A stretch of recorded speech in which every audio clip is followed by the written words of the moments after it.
Have you ever heard the story of Noah's Ark? It's one of the most famous tales ever told. A story of faith, a world-ending flood, and a promise of a new beginning. It's found in the book of Genesis, and for many, it's a cornerstone of their faith. But what if I told you that this incredible story isn't entirely unique?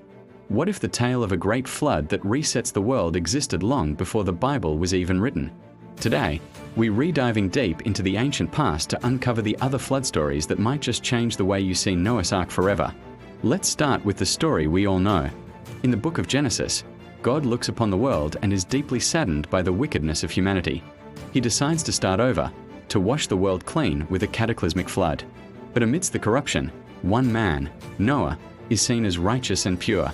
God chooses him for an incredible task, to build a massive ark, a gigantic wooden ship built to exact specifications.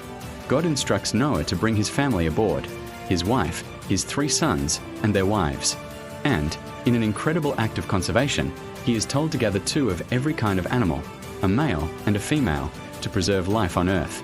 For 120 years, Noah and his family toiled, building this vessel of salvation while the world around them likely mocked their efforts. Then, the day came. The animals marched into the ark, Noah's family followed, and God sealed the door.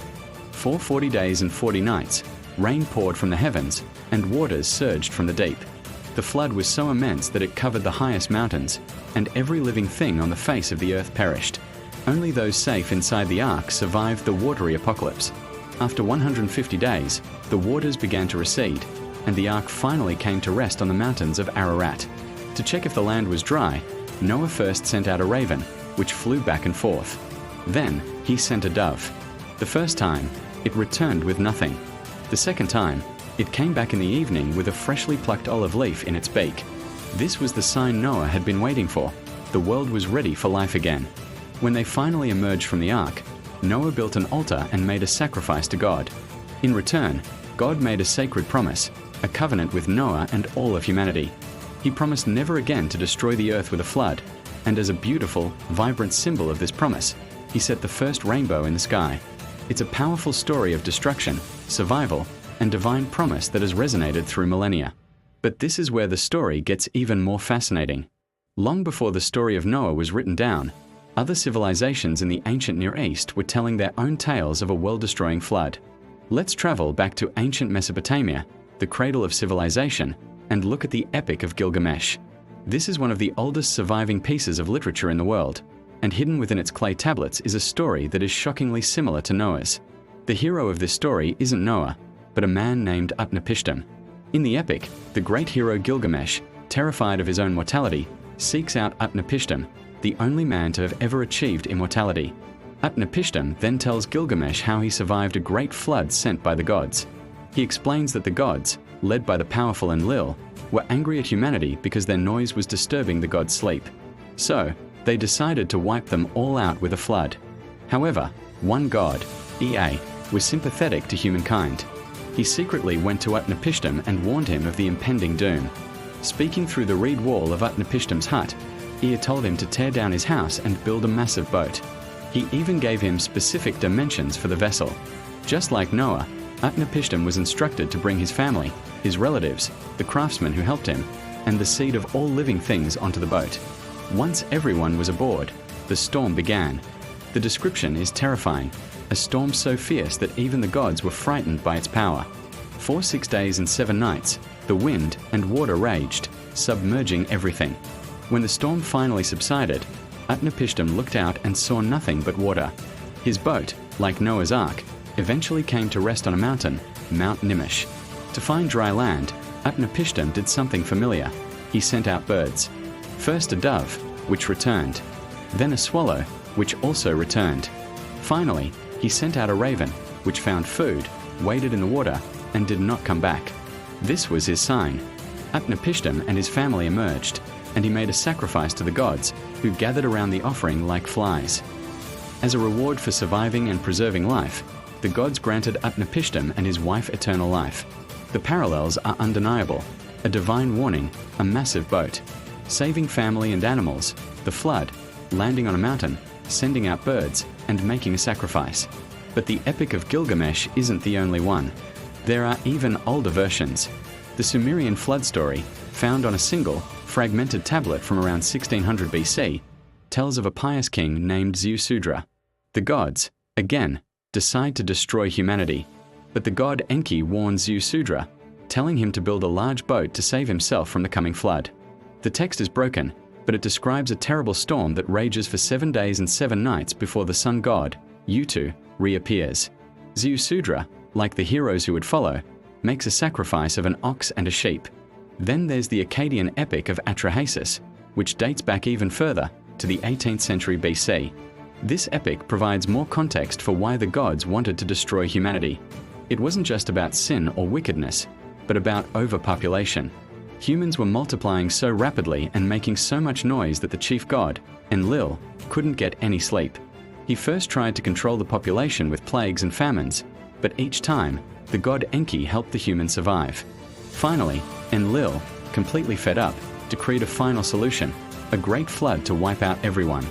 Once again, the clever Enki subverted the plan, warning the wise man Atrahasis, whose name means exceedingly wise, to build a boat and save his family and animals. The story follows the same basic pattern we've seen before. The flood comes, Atrahasis survives, and after the waters recede, he offers a sacrifice, which pleases the gods. Even outside of mainstream biblical texts, we find similar accounts. The Book of Enoch, an ancient Jewish apocalyptic text that is not part of the standard biblical canon for most traditions, also contains a detailed account of the Great Flood. However, its reason for the flood is different. It wasn't just human wickedness, but the sins of a group of rebellious angels called the Watchers. These angels came down to earth, took human wives, and had children known as the Nephilim, giants who filled the earth with violence and corruption. The flood was a divine judgment specifically intended to wipe out these giants and cleanse the earth of their influence. In this version, the archangel Uriel is the one who warns Noah about the coming cataclysm and instructs him on how to escape in the ark. So what does all this mean? The stories of Ziusudra, Atrahasis, Utnapishtim, and Noah are so strikingly similar that it's almost impossible to see them as completely independent. The specific details, a single hero chosen, a divine warning, the construction of a boat to precise measurements, saving animals, the flood itself, landing on a mountain, sending out birds to test for dry land, and offering a sacrifice, appear again and again. Most scholars believe that these stories are all related, part of a shared cultural tradition in the ancient Near East. The Mesopotamian versions, like Atrahasis and Gilgamesh, are centuries older than the written form of the Genesis account. This suggests that the biblical authors were likely familiar with these powerful Mesopotamian epics and adapted them to fit their own unique theological perspective. In the Mesopotamian versions, the flood is often caused by the petty grievances of capricious gods who are annoyed by human noise. In the Genesis account, the story is transformed into a profound moral lesson. The flood isn't an accident or an annoyance. It's a direct consequence of human sin and a demonstration of God's justice, mercy, and unwavering commitment to His creation.